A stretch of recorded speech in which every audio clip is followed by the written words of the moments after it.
name is Isabella, and for most of my life, I wasn't living. I was performing. Every smile, every word, every decision, scripted, curated, controlled by one man, my father. People thought we were the perfect family. Elegant dinners, spotless reputations, polite smiles. From the outside, we were polished and powerful. But behind closed doors, I was someone else. A girl with locked dreams. A girl whose voice was quieter each year. I didn't realize how much of me had been erased until the day he tried to sell what little was left. That's when I ran. That's when I chose my freedom. And that's when I found love, in the most unexpected place of all. Growing up, I wasn't allowed to make choices. Not about the clothes I wore, not about the friends I kept, not even about what books I read. Class, elegance, tradition, my father would say.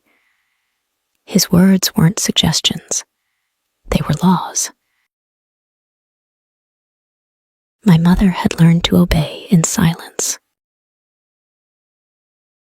My brother rebelled early, and he paid the price, banished to a boarding school, and later cut off completely. So I became the good child, polite, graceful, obedient. But inside, I was hollow.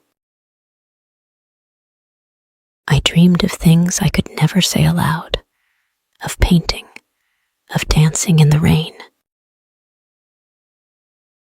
of falling in love, real love, the kind you don't plan, the kind that finds you when you're not looking. But love wasn't part of my father's plan. I was 23 when he summoned me to his office. He did that when he wanted something to feel official, like a business deal. He folded his hands on the mahogany desk and said, "Isabella, it's time." I didn't need to ask. I already knew. He had found me a husband, just like he'd always promised. His name was Nathaniel Brooks. We'd met once, maybe twice. He was polite, ambitious, and completely cold. I didn't love him. I didn't even like him. This is what families like ours do, my father said. It's not about romance. It's about legacy. I nodded, but inside, something snapped. That night, I stared at myself in the mirror, wearing the engagement ring he had placed in a velvet box beside my dinner plate. I looked perfect, but I didn't recognize the girl staring back. That's when I made my decision. I wasn't going to live the rest of my life like this. The next morning, I packed a single suitcase. Some clothes, a stack of savings hidden from years of birthday envelopes, and one folded piece of paper with a number on it. Leo. He had once worked in the garden behind my father's estate. Quiet, gentle, with kind brown eyes and calloused hands that knew how to care.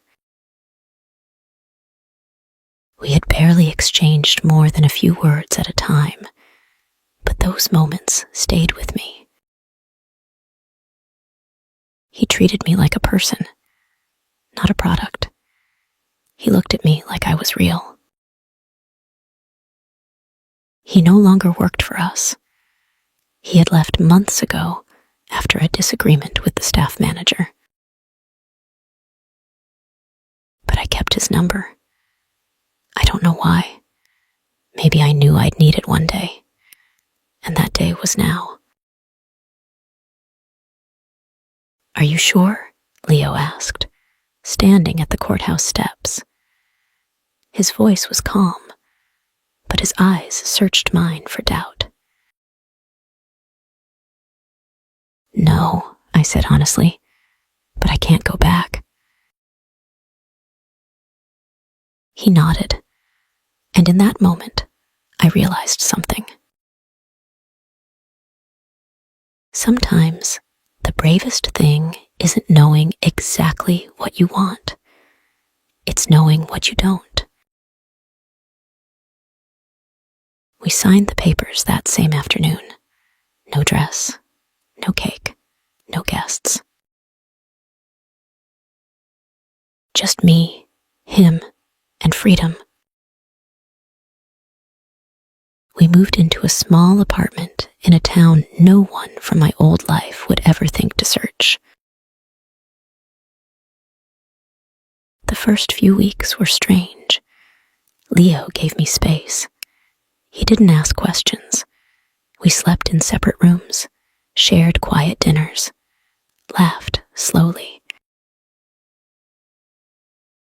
I started painting again, on the balcony, on scraps of canvas, on anything I could find. He built me an easel out of reclaimed wood. Didn't say much, just handed it to me and smiled. I began to feel something I hadn't felt in years. Safe, not because he protected me, but because he saw me. One night, I couldn't sleep. I walked into the kitchen and found him sitting at the table, sketching on a piece of paper. "What are you drawing?" I asked.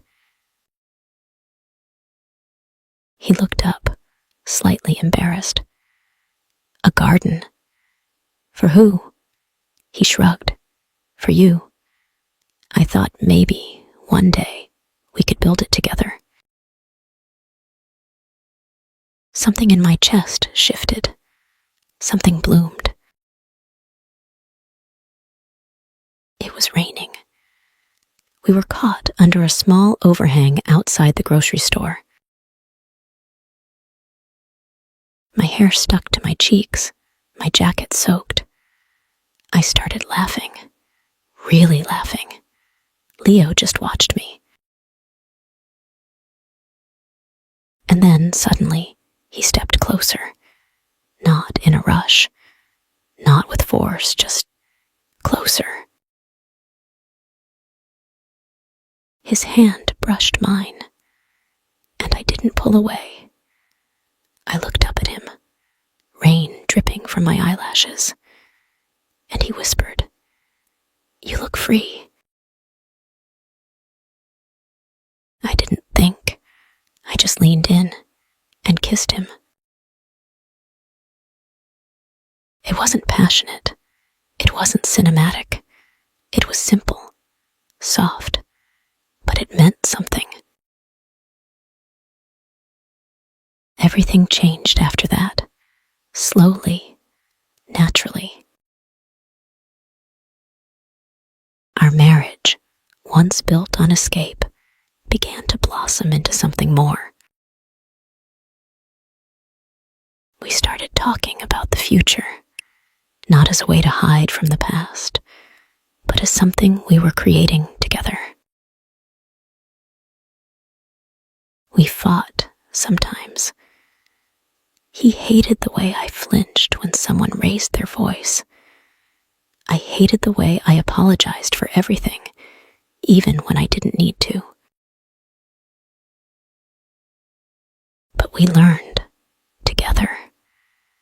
He held me when I had nightmares of going back, I held him when his job got tough and he doubted himself. One morning, over coffee, he looked at me and said, "Do you still miss them, your family?" I thought about it, and I answered truthfully. I miss what I wanted them to be, but not what they were. 6 months later, my past came knocking. Literally. I opened the door and saw him, my father, standing on the porch of our apartment. He looked smaller somehow, older, but his voice was the same. "Isabella, you've made your point. Now come home." My hands trembled. Leo appeared beside me, calm but steady. "I am home," I said. My father scoffed. "With him?" "He treats me with more love and respect than you have in my entire life." "Do you have any idea how foolish you look? Running off with a gardener? Throwing away your name, your future, for this?" I stepped outside, stood face to face with the man who had once ruled my every breath. "I didn't throw anything away," I said.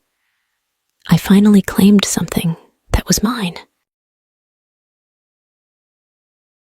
He looked at me for a long moment, and then turned and walked away, just like that.